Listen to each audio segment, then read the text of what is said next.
કદાચ 1 મિનિટના 30 રૂપિયા ખર્ચી નાખવા દેવા, કારણ કે 1 કલાકમાં 5,000 રૂપિયા કમાય એમ છે. આ વિચારનું સામ્ય કરવું ને એ યંગ જનરેશન વચ્ચેનું સમાધાન છે. પણ બેયને વાંધો ખબર જ નહીં, એમ માણસો ઘડી કાઢે છે. તો સંત ચરિત્ર માનવ જીવનનું મંગલ કરે. જીવનનો અર્થ એટલો જ નહીં જીવવું, વધવું, નાશ પામવું. એટલે કર વિચાર તો પામ. આપણે વિચાર કરીએ તો આપણને મળે બધું.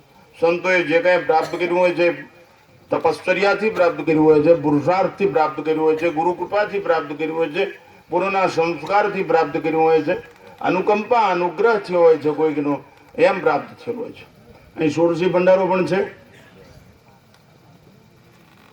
ફરી મારી હૃદયપૂર્વકની અપીલ છે, ભદ્રાવડી એમ જે કોઈ સેવક હોય એને કે આ સંસ્થા વિકસે, પાંગરે, અહીંથી બધાને માનસિક તંદુરસ્તી પ્રાપ્ત થાય, બધાની માનસિક બીમારીઓ દૂર થાય, સાચું જીવન જીવતા શીખે, એક સદગ્રસ્ત બને, એક ચરિત્રવાન અને ચારિત્રવાન સમાજ નિર્માણ થાય એવું વાતાવરણ બને. અને એમાં આપ સૌ એક પગે ઉભા રહ્યો એવું કાર્ય અહીં થાય. સારું એવું, કારણ જરૂર છે. અત્યારે દેશને એ સ્થિતિની જરૂર છે. એટલા માટે આપ સૌને વિનંતી કે સંતો વિચાર આપે છે, અને બધા જોયું સજ્જનો વિચારનો પણ મૂળ તકલીફ છે, વાણીનો ઉપયોગ વધારે થાય છે. વર્તન વગર પરિવર્તન ન આવે, અને પરિવર્તન વગર પરિપક્વતા સુધી પહોંચાય નહીં, અને પરિપક્વતા વગર સ્થિતિ ન બને, સ્થિતિની અનુભૂતિ ન થાય ત્યાં સુધી શ્રદ્ધાનો ક્રમ જળવાય નહીં. એટલે પરિવર્તન એ જગતનો ક્રમ છે, એ ક્રમ સ્થિર છે, પણ આપણે પરિવર્તન આપણા જીવનની અંદર આવે એ બહુ મહત્વનું છે. છેલ્લે એક મારું નાનું એવું દ્રષ્ટાંત આપી વક્તવ્ય સમાપ્ત કરીશ, કારણ કે ષોડશી ભંડારો પણ સમયસર તડકો થાય પહેલા શરૂ થઈ જાય, વિશેષ સારું છે. આ મીરા અને નરસિંહ બધાને ભગવાન મળ્યા એમ કે છે, ને આપણી શ્રદ્ધા છે કે આપણે માની છીએ કે મળ્યા જ હોય. એમ જે જે યોગીઓ, ભક્તો, જ્ઞાનીઓ, વૈરાગ્યો થઈ ગયા. કાલે મેં ગોપનાથમાં જગદીશસિંહજી નું સ્ટેચ્યુ 900 કિલો ધાતુનું ખુલ્લું મૂક્યું. એમને મોટો પરોપકાર કરેલો 650 વર્ષ પહેલા ગોપનાથ મહાદેવને 1400 વીઘા જમીન આપેલી. એનું અનાવરણ વિધિ હતું.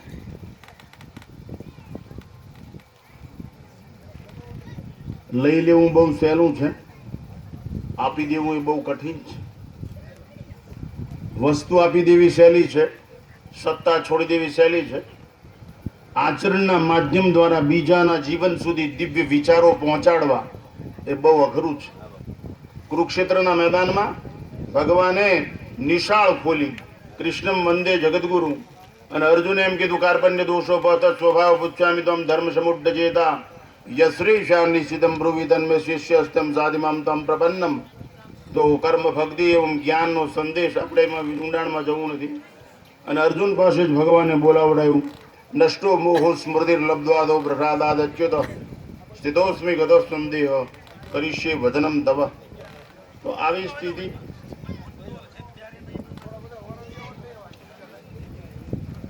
તો છેલ્લે એક દ્રષ્ટાંત આપી મારું વક્તવ્ય સમાપ્ત કરું. તમે આટલા બધા અહીં આવ્યા છો તો તમને શું મળે અને શું મળવું જોઈએ? જ્યાં સાધુ રહેતો હોય ને ત્યાં સત્સંગની, સંસ્કારની, સદવિચારની સરિતા વહેતી હોવી જોઈએ, અને અંતઃકરણને સાફ કરે એવી સક્ષમ હોવી જોઈએ. નિષ્પક્ષ ચિત્તમાં નિરપેક્ષ વિચાર હોય ને તો કોઈ દિવસ આસક્તિ જાગૃત થાય નહીં, મનુષ્ય અનાસક્ત થતો થાય. એવી વિચારધારાવાળો સંદેશ. એનું એક દ્રષ્ટાંત સત્ય ઘટના, અને મારું વક્તવ્ય સમાપ્ત. વલભીપુર અને પચ્છે ગામની વચ્ચે એક જગ્યા છે. અત્યારે તો ત્યાં ખાલી બોરડી ઊભી છે. ઘણા વર્ષો પહેલા હું પેદલ ચાલીને જતો હળદળથી ગોપનાથ. એક મહાત્માજી ત્યાં કાયમ ઊભા હોય, બેઠા હોય, ટહેલતા હોય, કપડાં બપડા પહેરતા નહીં. ત્યાં ઓમડો મકાન, પાણી, માટલું એવું કાંઈ નહોતું. હું પણ જ્યારે નીકળું ત્યારે કાં ઊભા હોય ને કાં બેઠા હોય ધૂળમાં. એક દિવસ મેં સાહસ કર્યું, મહાત્માજીને પૂછું. મેં કીધું મહાત્મા, એક આટલા ઘણા વર્ષો પહેલાની વાત છે. મેં કીધું મહાत्मा जी आप कब सोते हो, कब पानी पीते हो, आप कब भोजन लेते हो, आप ऐसे ही खड़े रहते हो, ऐसे बैठे हो? मैं એટલું કીધું મને કે મૂર્ખ, ऐसी गंदी बातें करते हो हमारे साथ. ये तो सब देहाध्यास की बात है, ऐसी बात नहीं करना हमारे साथ। મેં કીધું બાપુ તમે જે રસ્તે જાઓ છો એ રસ્તે મારે જવું છે, મુઠ્ઠીઓ વાળીને દોડવું છે. કીધું મને કંઈક બતાવો, તમે કેમ જાગો છો? હું જાગું જ છું, પણ હું વિવેકથી જાગતો નથી, એટલે હજી અંધારું હેરાન કર્યા કરે અને દખી થાઉં છું.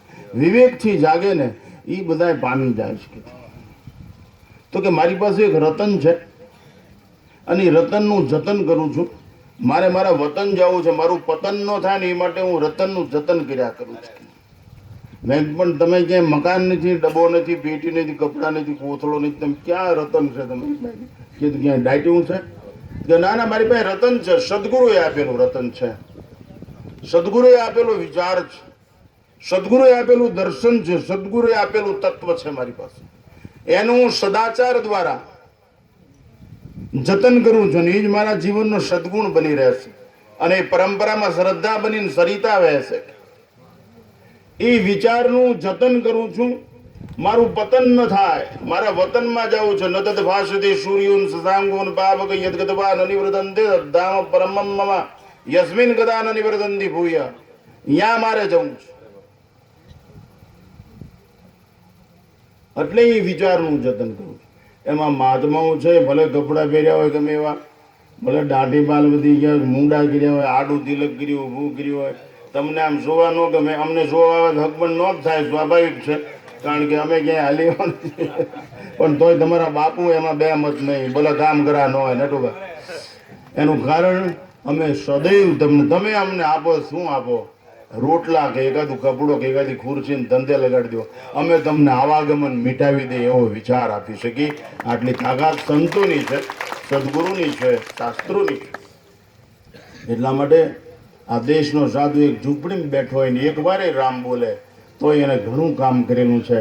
એમાં કોઈ બે મંદિર. આવું પવિત્ર સ્થળ, આવી સુંદર મજાનું ભદ્રાવળીનું સ્થળ, અને અહીંયા આવું સુંદર વાતાવરણ નિર્માણ થાય, હજી પણ ખૂબ વિકાસ થાય અને શ્રેષ્ઠ મજાનો વૈદિક સંસ્કૃતિને શોભે એવો દિવ્ય આશ્રમ બની રહે અને હજારો આંગતુકોનું ભલું થાય એવી મંગલ પ્રાર્થના છે મારી વાણીના વિરામ.